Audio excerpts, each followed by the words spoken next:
Oui, je vous remercie. Donc, mesdames, messieurs les directeurs, les conseillers techniques, chefs de département, chefs de service, personnel de l'ONAS,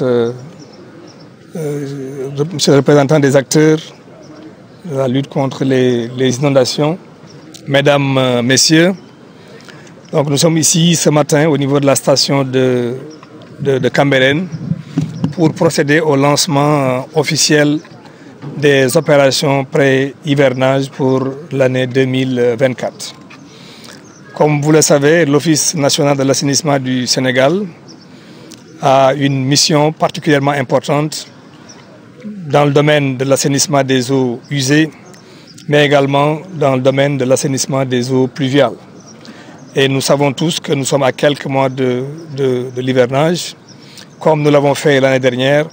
Cette année également, avec toute l'équipe, nous avons souhaité lancer de façon très précoce ces opérations pré-hivernage qui, comme vous le savez, ont pour vocation de procéder au curage de tous nos ouvrages, notamment les canaux, de procéder également à l'entretien de nos équipements de pompage, équipement global au niveau des stations, de nos stations de pompage et de nos stations d'épuration, mais également de procéder à toutes les diligences qui incombent à notre structure, donc à l'ONAS, pour permettre effectivement aux populations de vivre un hivernage sans grosse difficulté. Donc aujourd'hui, 13 mars 2024, nous procédons officiellement, mesdames, messieurs, au lancement de ces opérations pré-hivernage. Les opérations vont démarrer dès aujourd'hui. Pour la région de Dakar, nous avons un linéaire d'au moins 200 km.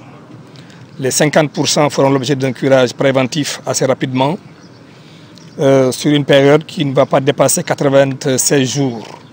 Le délai va arriver à expiration au 30 juin 2024.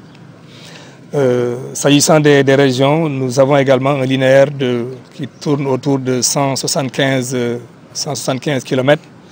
Là également, je puis vous annoncer que les travaux vont démarrer incessamment dès la semaine prochaine pour une bonne prise en charge donc, de nos équipements et de nos ouvrages à l'intérieur du pays. Comme vous le savez, l'État du Sénégal a réalisé des investissements importants dans le domaine de l'assainissement. Son Excellence, le Président de la République, Macky Sall, a réalisé effectivement beaucoup d'ouvrages à l'intérieur du pays. Aujourd'hui, j'ai pu dire que la notion d'équité sociale et d'équité territoriale trouve son sens dans le domaine de l'assainissement. Vous allez dans des localités à l'intérieur du pays, Gandiaye, Mbadakhoune, Kaffrine, dans des régions reculées. Aujourd'hui, nous avons des ouvrages d'assainissement qui sont quasiment fonctionnels. Donc cela participe donc à la démocratisation de l'assainissement, j'allais dire. Donc tout cela pour magnifier les efforts qui ont été effectivement consentis par le chef de l'État dans ce domaine-là. Alors donc pour finir, je voudrais exhorter les équipes ici présentes à véritablement redoubler d'efforts. D'abord, les féliciter pour le travail important et colossal qui a été fait l'hivernage de l'année dernière. Il est vrai que l'ONAS n'est pas la seule structure qui intervient dans le domaine de la gestion des eaux pluviales, mais la part prépondérante de l'ONAS a été reconnue et constatée par tout le monde. Et je voudrais vous inviter, mesdames, messieurs, chers collaborateurs, chers travailleurs, à redoubler d'efforts, à faire les mêmes sacrifices pour que nos concitoyens puissent effectivement vivre cet hivernage-là avec moins de difficultés. Alors, je voudrais également lancer un appel à nos partenaires, l'ensemble des sous-traitants qui s'activent dans le secteur. Parce que comme vous le savez, la gestion, donc le curage et la gestion du réseau est en bonne partie gérée dans le cadre d'une délégation de service public. Alors, je voudrais également les sensibiliser davantage. Je sais qu'ils sont très conscients de cela, mais à faire preuve de professionnalisme pour que le curage puisse se faire normalement. Quand on dit normalement, c'est de le faire dans les délais, mais également que les déblais puissent être dégagés assez rapidement. C'est extrêmement important. Enfin, je voudrais lancer, mesdames, messieurs, un appel à nos concitoyens sénégalais pour plus de... Nous le faisons régulièrement, mais pour plus de civisme. Je sais qu'il y a une conscience aujourd'hui citoyenne qui est très élevée. Les populations sont conscientes effectivement que ce réseau-là doit être maintenu, doit être bien géré, mais il est toujours bon de rappeler que ces ouvrages, comme je l'ai indiqué tout à l'heure, résultent d'investissements importants réalisés par l'État du Sénégal.